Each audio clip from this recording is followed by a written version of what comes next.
Halo, assalamualaikum warahmatullahi wabarakatuh. Selamat pagi dan salam sejahtera buat kita semua. Di sini untuk di minggu pertama kita berjumpa lagi di dalam pembelajaran online atau daring, ya.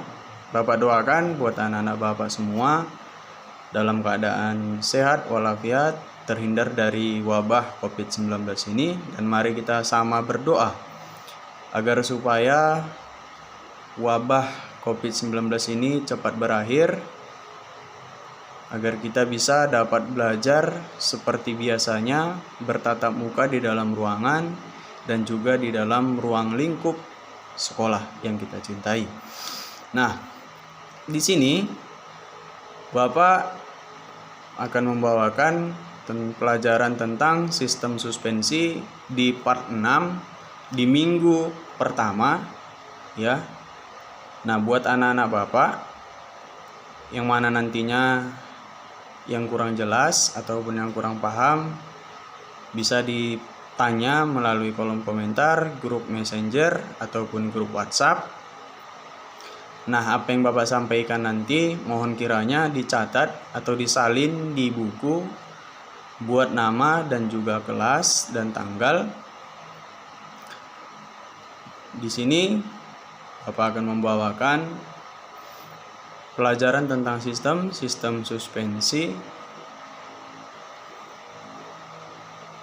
agar anak-anak Bapak paham, ya, memahami apa itu suspensi dan apa kegunaan suspensi dan lain-lain sebagainya.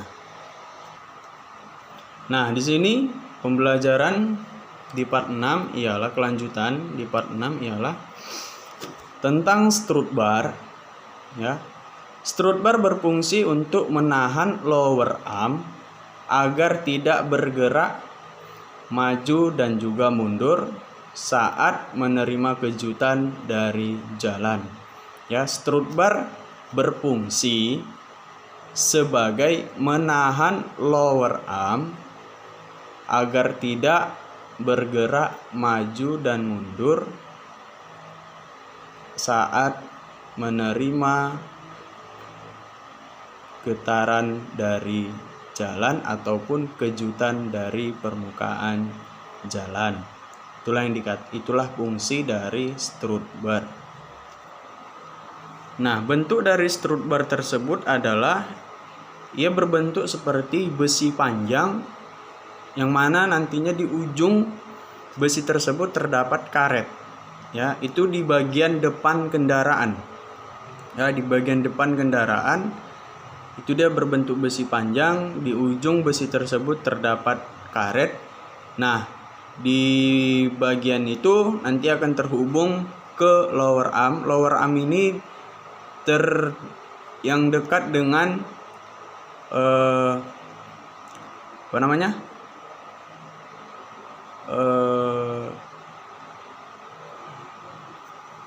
yang berada di bawah pegas bagian depan. Itulah dia yang dimaksud dari strut bar. Nah, sedangkan bumper, ya, bumper berfungsi sebagai pelindung, ya. Bumper berfungsi sebagai pelindung komponen-komponen suspensi, ya, saat pegas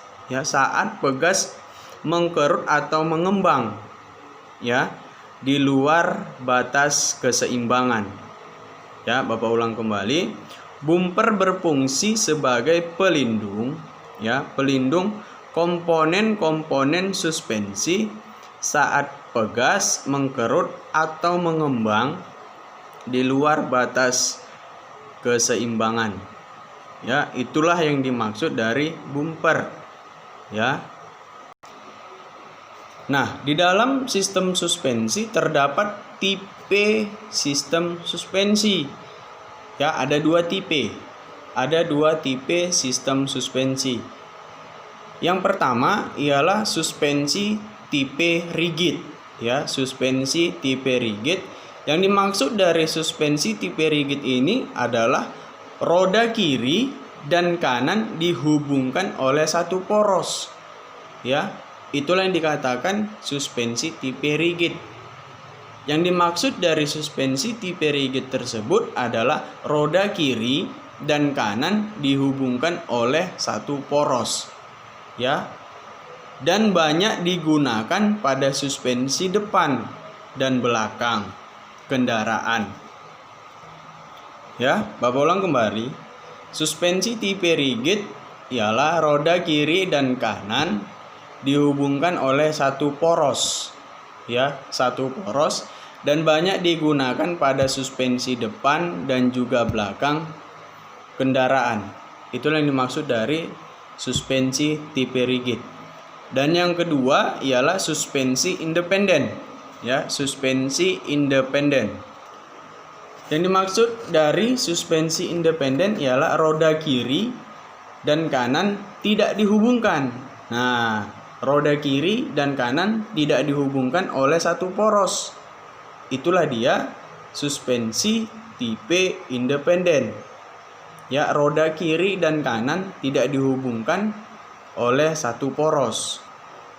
Dan makanya kedua roda dapat bergerak secara bebas. Ya, kedua roda dapat bergerak secara bebas tanpa saling mempengaruhi. Jadi, perbedaannya ialah kalau dia suspensi tipe rigid ialah roda kiri dan kanan itu dihubungkan oleh satu poros. Sedangkan suspensi tipe independen ialah roda kiri dan kanan tidak dihubungkan oleh satu poros. Makanya suspensi tipe independen ini roda tersebut bisa bergerak secara bebas karena tidak dihubungkan oleh poros. Sedangkan suspensi tipe rigid ya, itu dia dihubungkan oleh satu poros, makanya dia tidak bisa bergerak secara bebas. Itulah dia perbedaan suspensi tipe rigid dan juga suspensi tipe independen. Nah, mungkin untuk pembelajaran di minggu pertama di part 6 ini hanya sampai di sini yang bisa Bapak sampaikan. Nanti kita lanjut di part berikutnya dan juga di minggu berikutnya. Bapak akhiri dan Bapak ucapkan terima kasih telah menonton video ini. Semoga kiranya buat anak-anak Bapak bisa memahami, dan juga yang belum paham atau yang belum jelas silakan bertanya yang sudah Bapak sampaikan tadi. Bapak akhiri, wabillahi taufiq wal hidayah. Assalamualaikum warahmatullahi wabarakatuh dan selamat pagi.